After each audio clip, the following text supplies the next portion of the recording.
por gentileza, abra as Escrituras Sagradas em casa, no livro de Romanos, capítulo de número 8, versículo de número 32 a seguir,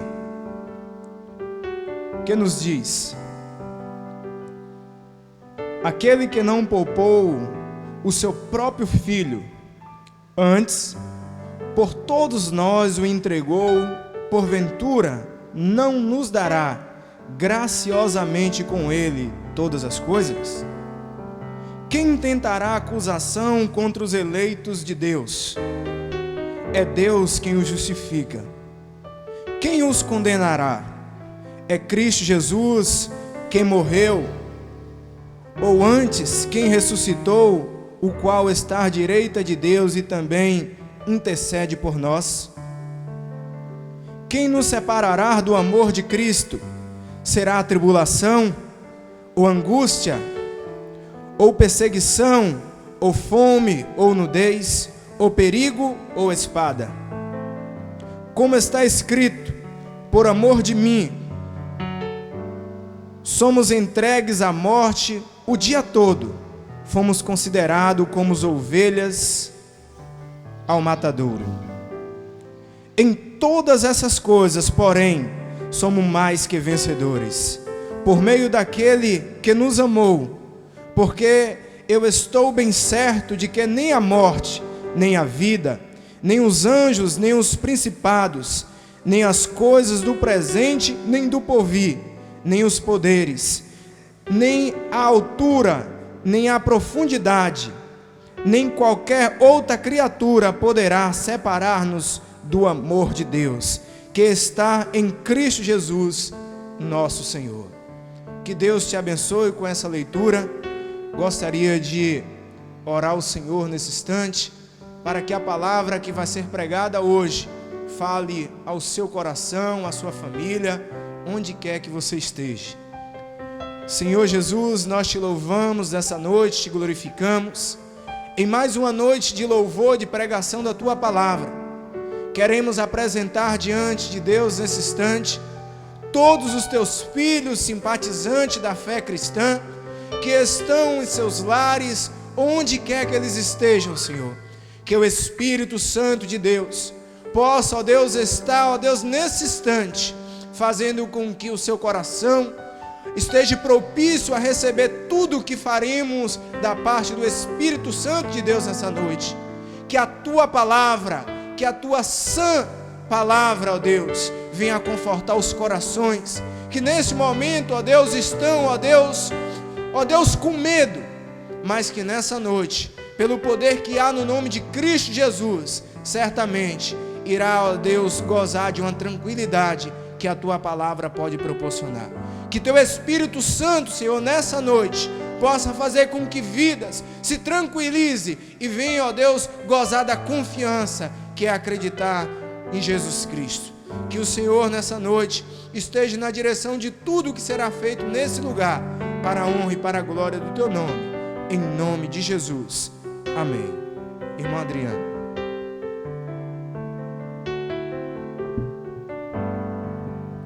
Aleluia. Saúdos, amados irmãos, com a paz do Senhor.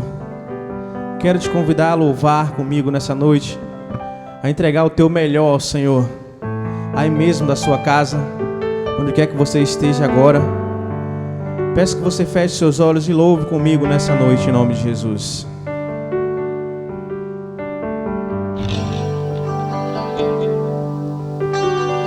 Alta madrugada vai, já estou deitado, mas ouço Deus me chamar.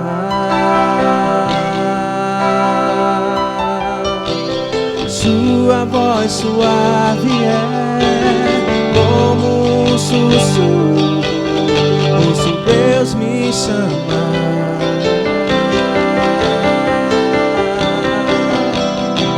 Meu coração se aperta, eu ando tão cansado,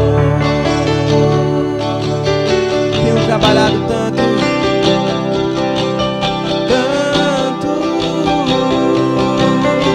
meu coração coração se alegra ao ouvi-lo me chamando, me chamando, me chamando. Diga nessa noite: eu vou,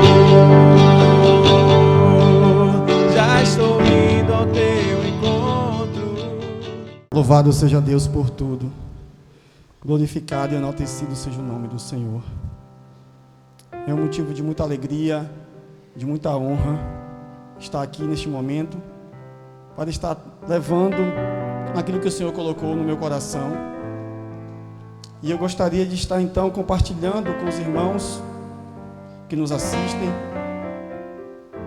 a palavra do Senhor que está em 1 Samuel, no capítulo de número 7, versículo a partir do versículo 2. 1 Samuel, capítulo 7, a partir do versículo 2. Louvado seja Deus. Aleluia. Diz assim a palavra do Senhor: sucedeu que, desde aquele dia, a arca ficou em Quiriate Jearim, e tantos dias se passaram que chegaram a 20 anos. E toda a casa de Israel dirigia lamentações ao Senhor. Falou Samuel a toda a casa de Israel, dizendo: se é de todo o vosso coração que voltais ao Senhor, tirai dentre vós os deuses estranhos e os astarotes, e preparai o coração ao Senhor, e servi só a Ele. E Ele vos livrará das mãos dos filisteus. Então os filhos de Israel tiraram dentre si os balaíns e os astarotes, e serviram só ao Senhor. Vamos então agora ao versículo de número 9, que diz assim: tomou, pois, Samuel um cordeiro que ainda mamava, e o sacrificou em holocausto ao Senhor. Clamou Samuel ao Senhor por Israel, e o Senhor lhe respondeu. Enquanto Samuel oferecia holocausto, os filisteus chegaram à peleja contra Israel, mas trovejou o Senhor aquele dia com grande estampido sobre os filisteus, e os aterrou de tal modo que foram derrotados diante dos filhos de Israel. Verso 12, queridos. Tomou então Samuel uma pedra e a pôs entre Mispa e Sem, e lhe chamou Ebenezer, aleluia, e disse: até aqui nos ajudou o Senhor.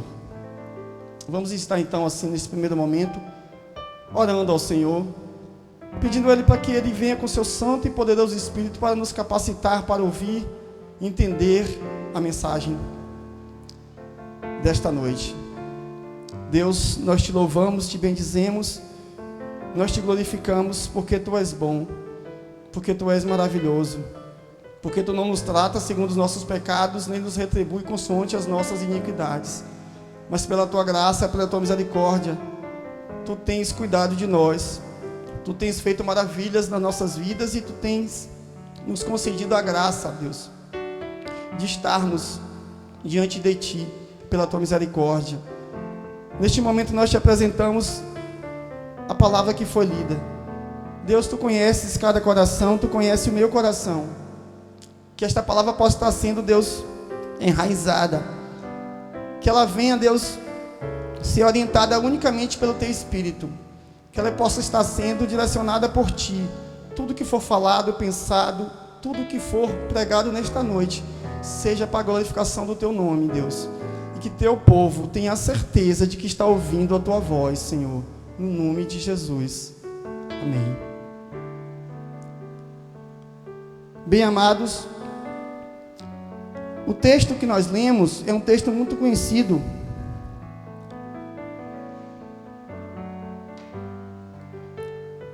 Que está no texto no livro de Samuel, 1 Samuel. E para que nós possamos entender esse texto, é necessário que a gente faça primeiro uma contextualização. É necessário que a gente analise primeiro aquilo que está no capítulo 7, no capítulo 6 de 1 Samuel, para a gente entender o contexto no qual se encontrava o povo de Israel. Podemos então observar nessa análise contextual que a arca da aliança, que representava a presença de Deus no meio do seu povo, ela tinha sido devolvida pelos filisteus ao povo de Israel. E ela passou para a cidade de Bet-Semes e depois foi levada à cidade de Kiriat-Jearim. Só lembrando que a arca do Senhor foi perdida numa batalha em que Israel foi derrotado pelos filisteus. E nessa batalha, os 2 filhos do sacerdote Eli, Ofni e Finéias, foram mortos. E a arca foi perdida. Mas essa arca foi devolvida pelos filisteus e ela passou para a cidade de Bet-Semes. Na cidade de Bet-Semes, os habitantes, muito curiosos, eles não tiveram reverência com a arca do Senhor e foram olhar dentro da arca.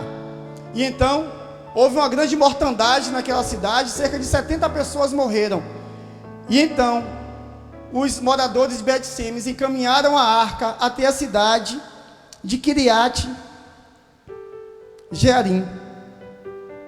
E nós lemos então aqui no versículo 2, onde está escrito que sucedeu que desde aquele dia a arca ficou em Kiriat-Jearim. E tantos dias se passaram que chegaram a 20 anos, e toda a casa de Israel dirigia lamentações ao Senhor. A arca ficou cerca de 20 anos em Kiriat-Jearim. Ela ficou lá até o momento em que o rei Davi conquistou a cidade de Jerusalém e a levou para Jerusalém. Esse transporte da arca está relatado lá em 2 Samuel capítulo 6. E é interessante a gente observar que no final do versículo lido, o versículo 2, quando fala que a arca estava em Kiriat-Jearim, o escritor também nos diz que toda a casa de Israel dirigia lamentações ao Senhor. Então podemos pensar um pouco, por que o povo de Israel se lamentava diante de Deus? Qual o motivo dessas lamentações? Nós podemos apontar 2 prováveis motivos. O primeiro é porque Israel estava com muito medo dos filisteus, que era uma ameaça constante. Havia na costa do Mediterrâneo 5 cidades chamadas de Pentópolis Filisteias. 5 cidades: Gaza, Gate, Asquelon, Asdod e Ecrom. E os príncipes filisteus, eles eram muito guerreiros e estavam em todo o tempo investindo contra o território de Israel. No versículo 7, que nós não lemos, mas vocês poderão conferir, mostra uma dessas investidas dos filisteus contra o território de Israel. E no versículo 7 está escrito claramente, aqui, 1 Samuel 7:7, dizendo no final do versículo, que os filhos de Israel tiveram medo dos filisteus. Medo. Esse foi um dos prováveis motivos pelos quais os israelitas estavam pranteando, estavam lamentando-se diante do Deus de Israel. E o outro motivo que nós podemos apontar é que a casa, melhor dizendo, a arca do Senhor, ela ficou em Kiriat-Jearim. Então, os israelenses, os israelitas, o povo de Deus, eles tiveram que esperar 20 anos, estando a arca do Senhor na cidade, que era na verdade uma cidade mestiça. Quando a gente para analisar, e a gente volta um pouquinho lá para o livro de Josué, no capítulo 9, a gente vê que A cidade de Kiriat Jearim era uma das cidades dos gibeonitas.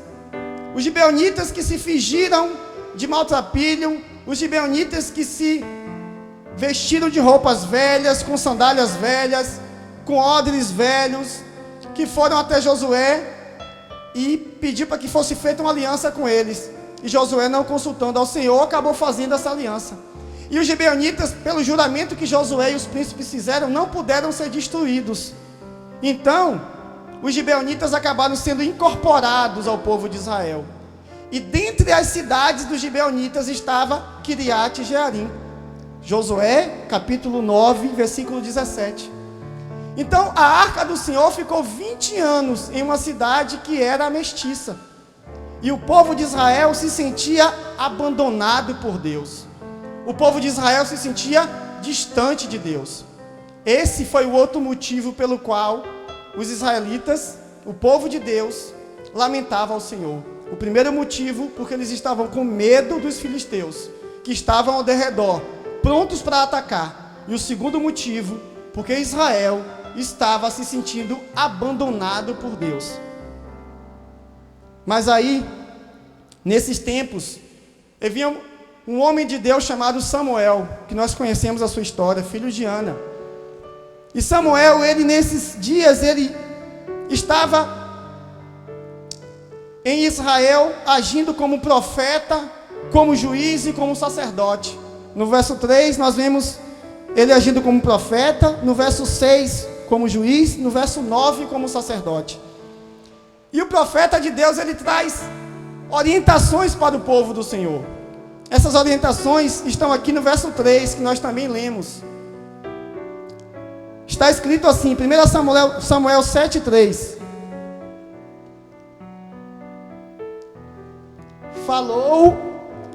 Falou Samuel a toda a casa de Israel, dizendo: se é de todo o vosso coração que voltais ao Senhor, tirai dentre vós os deuses estranhos e os astarotes, e preparai o coração ao Senhor, e servi a Ele só, e Ele vos livrará das mãos dos filisteus.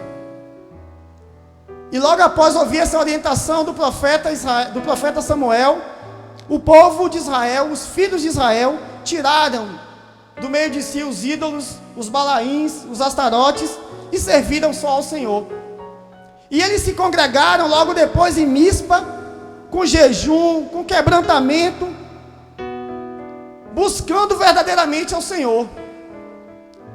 Quando isto aconteceu, os filisteus resolveram então atacar Israel.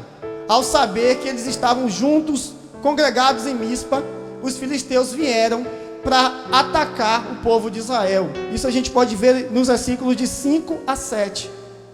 Mas então, Deus mais uma vez, milagrosamente, age em favor do seu povo, aterrorizando o inimigo e encorajando Israel para uma vitória esmagadora.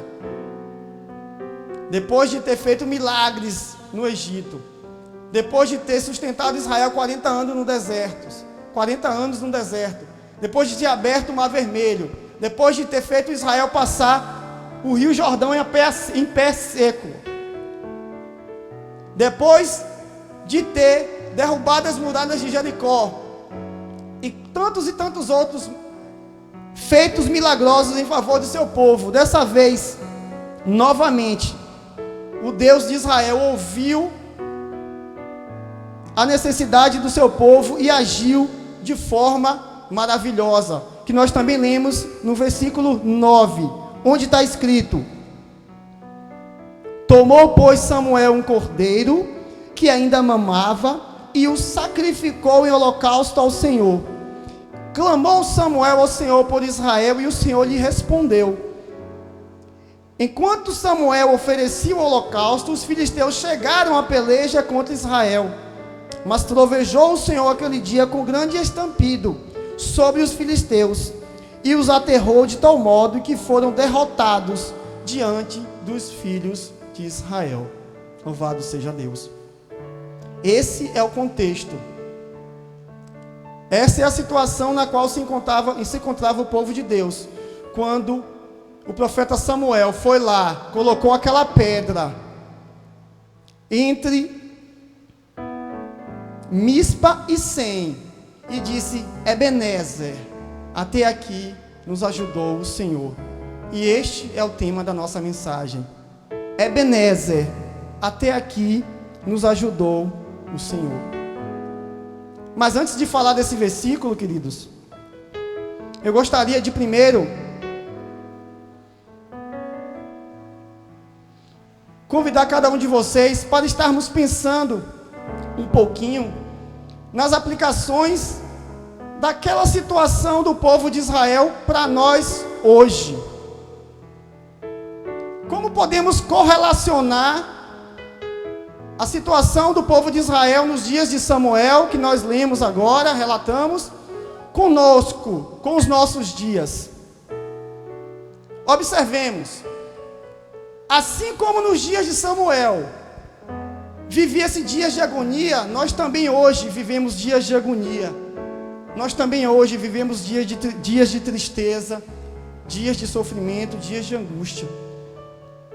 Como o povo de Israel, que estava cercado pelos filisteus, nós também estamos cada vez mais cercados por este perigo mortal, por este vírus que tem assolado o mundo inteiro e que está chegando cada vez mais perto de cada um de nós, das nossas famílias.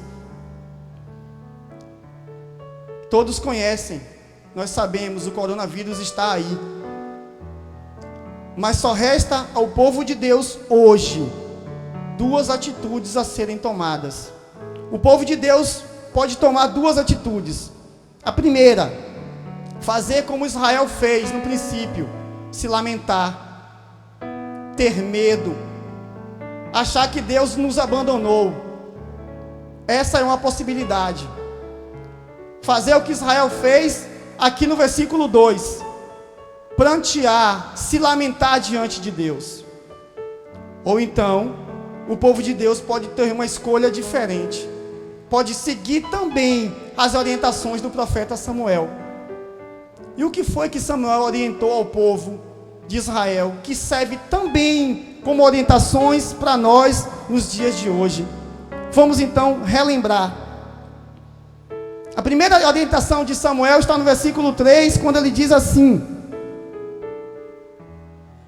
tirai de dentre vós os ídolos, deuses estranhos, e preparai o coração ao Senhor, e servi a Ele.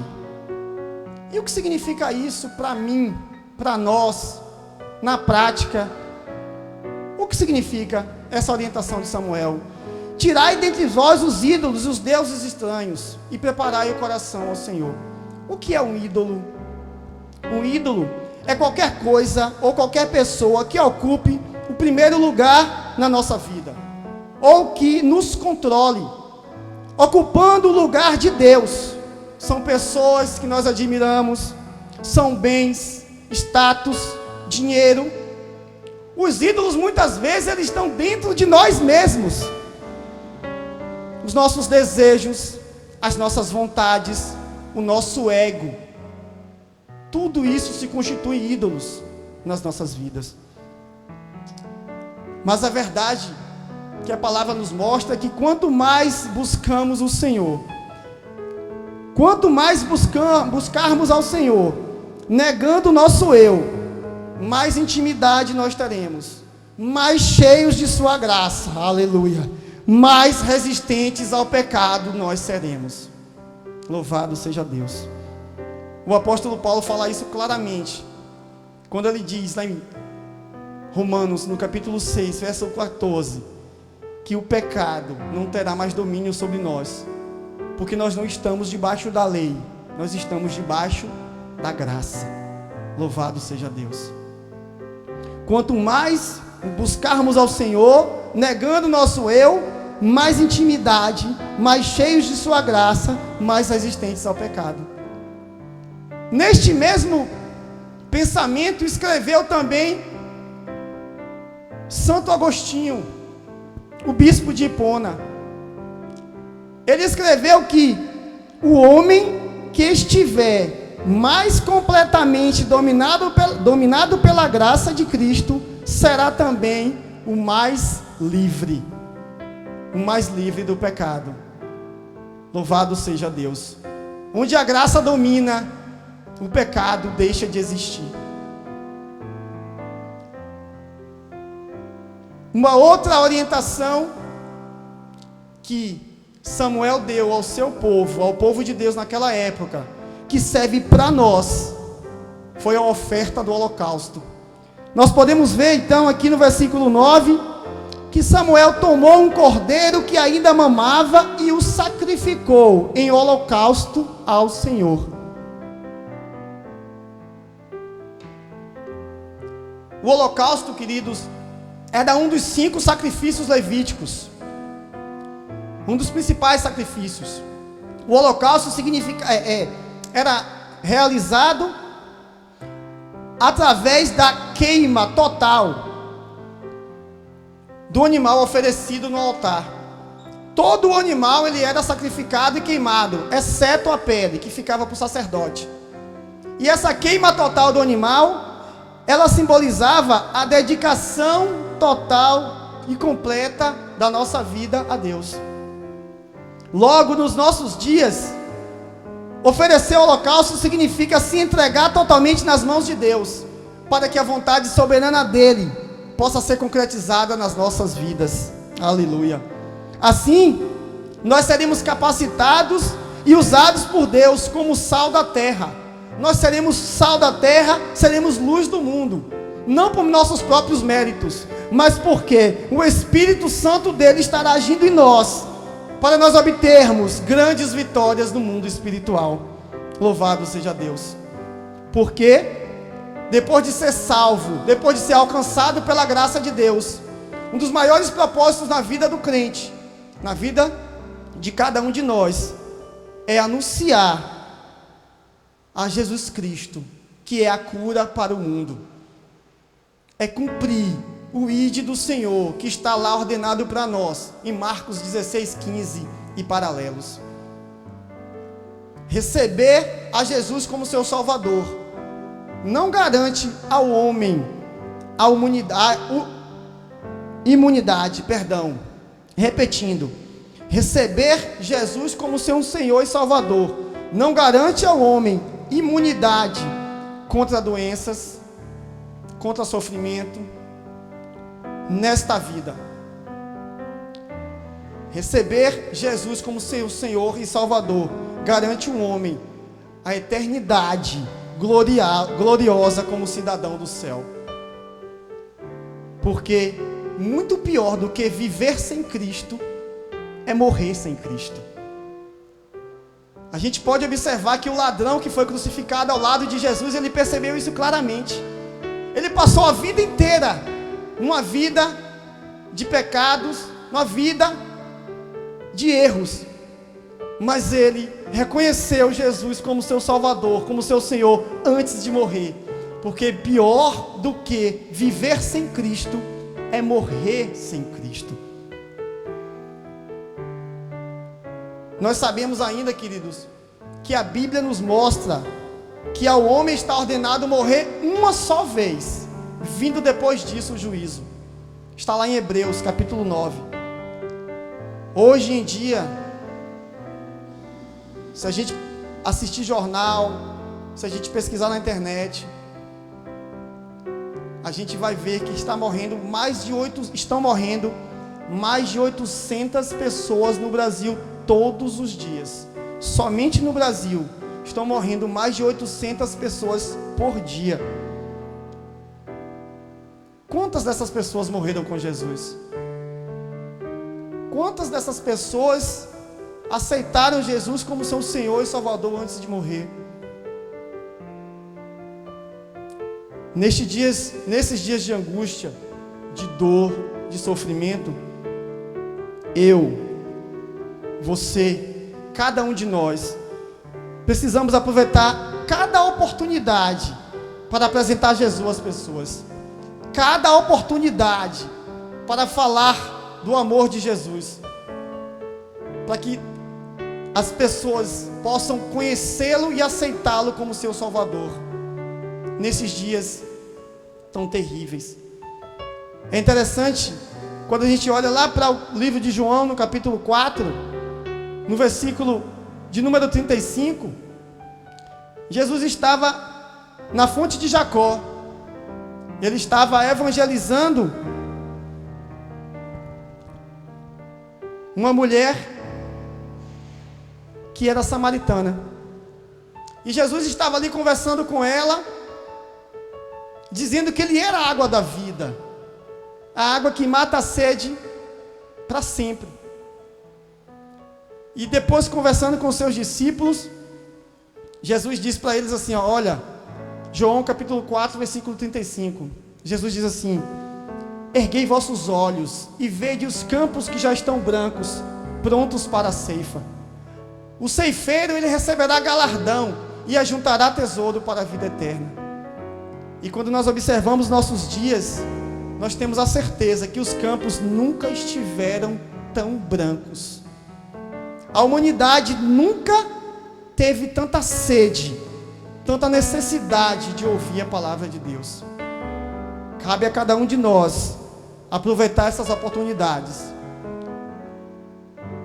nos apresentarmos diante de Deus como entrega total, como sacrifício vivo, como Paulo disse lá em Romanos capítulo 12, versículo 1 e 2, quando ele fala: apresentei vossos corpos como sacrifício vivo, santo e agradável a Deus, que é o vosso culto racional. E não vos conformeis com este século, mas mas transformai-vos pela renovação de vossa mente, para que experimenteis qual seja a boa, agradável e perfeita vontade de Deus. E então, queridos, o Senhor Jesus, também falando aos seus discípulos, no livro de Mateus, no capítulo 10, versículo 28, ele fala uma coisa bem interessante, quando ele diz assim: não temeis aquilo que mata o corpo, mas que não pode matar a alma. Nós devemos temer sim, ele disse, mas sim, temeis aquilo que pode fazer perecer no inferno, tanto a alma como o corpo. A morte física é insignificante diante da morte espiritual. E é essa morte que nós devemos temer, como disse o Senhor Jesus. E Ele nos ensinou, inclusive, muito claramente, diversas vezes, aquilo que nós precisamos anunciar ao mundo, aquilo que nós precisamos falar quando estiver apresentando Jesus às pessoas. Ele falou claramente em João capítulo 11, versículo 25 e 26. Ele diz assim: eu sou a ressurreição e a vida, disse o Senhor Jesus. Quem crê em mim, ainda que morra, viverá. E todo aquele que vive, e todo aquele que vive e crê em mim, não morrerá eternamente. Aleluia. Por fim, queridos, quando nós nos voltamos para o texto lido,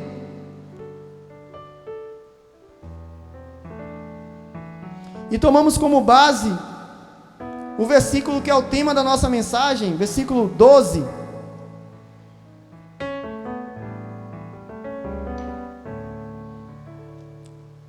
Onde está escrito: tomou então Samuel uma pedra e a pôs entre Mispa e Sem, e lhe chamou Ebenezer. Até aqui nos ajudou o Senhor. Como foi dito anteriormente, Samuel disse isso diante de todo esse contexto que nós conhecemos. Ebenezer significa em hebraico pedra de ajuda. E é um local diferente daquele que está lá em 1 Samuel 4. Mas o que fica bem claro para nós é que Ebenezer é uma verdade incontestável nas nossas vidas. Ebenezer é uma verdade que cada um de nós conhece muito bem. Todos nós, quando olhamos para trás, podemos dizer claramente: até aqui nos ajudou o Senhor. Aleluia. Mesmo com os problemas, com as adversidades, quando estamos perto de Deus, nos sentimos amados, nos sentimos protegidos, pois o amor de Deus é tão grande. O amor de Deus é tão grande que o amor de Deus nos constrange. Como Deus pode amar seres tão imperfeitos como nós? É a graça de Deus, que é intangível e é maravilhosa demais para nós. Pedro nos afirma, em 1 Pedro 5,7, que nós devemos lançar sobre o Senhor, lançar sobre Deus, todas as nossas ansiedades, porque Ele tem cuidado de nós. O apóstolo Paulo nos fala no capítulo 8 de Romanos, o que o irmão Kel acabou de ler para nós, e que encheu meu coração de felicidade, que já estava no meu coração pronto para dizer aos irmãos essa noite. Romanos 8, capítulo 38 e 39, que Paulo diz que ele está bem certo, que nem a morte, nem a vida, nem os anjos, nem os principados, nem as coisas do presente, nem as coisas do porvir, nem os poderes, nem a altura, nem a profundidade, nem nenhuma outra criatura poderá nos separar do amor de Deus que está em Jesus Cristo, nosso Senhor. Louvado seja Deus. Tem um hino muito interessante, que todos conhecem, de Aline Barros, que chama-se Sonda-me, Usa-me. E a letra desse hino diz que, como um farol que brilha à noite, como ponte sobre as águas, como abrigo no deserto, como flecha que acerta o alvo, eis aqui a minha vida, usa-me, Senhor. Esse deve ser o nosso pensamento. Essa deve ser a nossa atitude nesses dias de angústia. Que possamos nos entregar totalmente nas mãos de Deus, para sermos usados segundo a vontade dEle, segundo a sua soberania. A Ele toda a honra, a Ele toda a glória, a Ele todo o louvor. Amém. Louvado seja Deus por essa palavra expositiva, bíblica e eficaz que o Senhor concedeu a nós através do nosso querido irmão Ronaldo nessa noite. Que Deus abençoe você em seu lar, em sua casa, você onde estiver, que essa palavra que chegou ao seu coração, que ela possa promover bons frutos e que Deus te abençoe. O pastor Eliseu hoje não pôde estar aqui, mas está acompanhando todo o trabalho.